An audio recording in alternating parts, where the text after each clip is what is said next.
उज्जैन के महाकालेश्वर ज्योतिर्लिंग की कथा रहस्यमयी, चमत्कारी और भक्ति से परिपूर्ण है।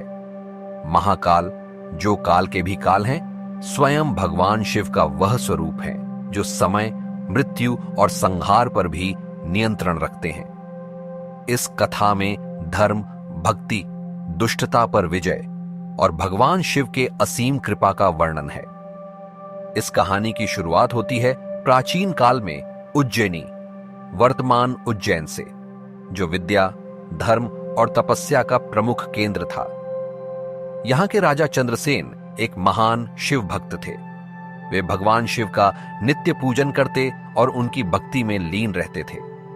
उनके शासन में नगर के लोग भी शिव उपासक थे और हर घर में भगवान शिव की स्तुति की जाती थी।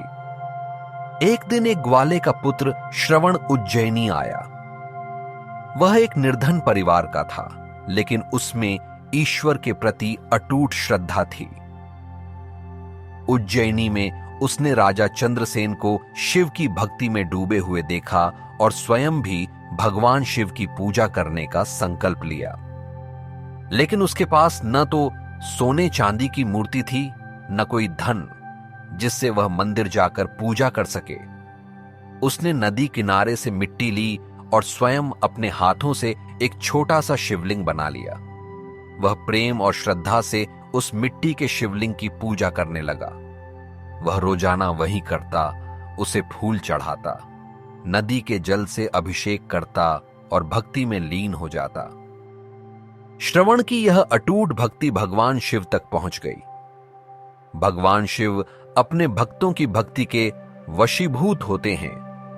उन्होंने सोचा कि यह बालक सच्चे मन से मेरी उपासना कर रहा है, मैं इसे दर्शन दूंगा। उज्जैनी के पास के जंगलों में एक दुष्ट राजा रत्नक का निवास था। वह राक्षसों और असुरों का मित्र था और धर्म और तपस्या का घोर विरोधी था। वह चाहता था कि उज्जैनी में कोई भी शिव का पूजन न करे, कोई भी तपस्वी शिव की आराधना न कर सके। एक दिन रत्नक ने सुना कि उज्जैनी में राजा चंद्रसेन और प्रजा बहुत श्रद्धा से भगवान शिव की आराधना कर रहे हैं। उसे यह सहन नहीं हुआ और उसने अपनी विशाल सेना के साथ उज्जैनी पर आक्रमण करने की योजना बनाई। उज्जैनी में भय फैल गया।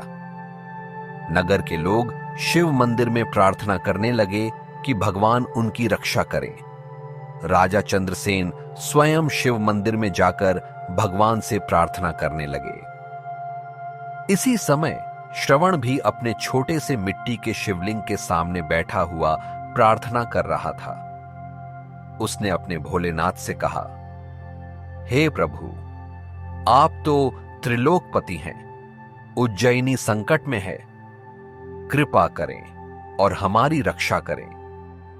भगवान शिव अपने भक्तों की पुकार सुनने में कभी विलंब नहीं करते। उनकी भक्ति से प्रसन्न होकर भगवान शिव ने एक तेजस्वी और प्रचंड रूप धारण किया। रत्नक की सेना ने उज्जैनी पर हमला कर दिया। चारों ओर हाहाकार मच गया, लेकिन तभी अचानक आकाश में बिजली चमकी और एक भयंकर गर्जना हुई। एक अद्भुत प्रकाश के बीच से भगवान शिव स्वयं महाकाल के रूप में प्रकट हुए। उनका रूप अद्वितीय था। गले में नागों की माला, हाथ में त्रिशूल, मस्तक पर चंद्रमा और नेत्रों में अग्नि थी। महाकाल ने अपना त्रिशूल उठाया और एक ही वार में रत्नक की सेना को भस्म कर दिया। उसने अपने पैरों तले शत्रु को कुचल डाला।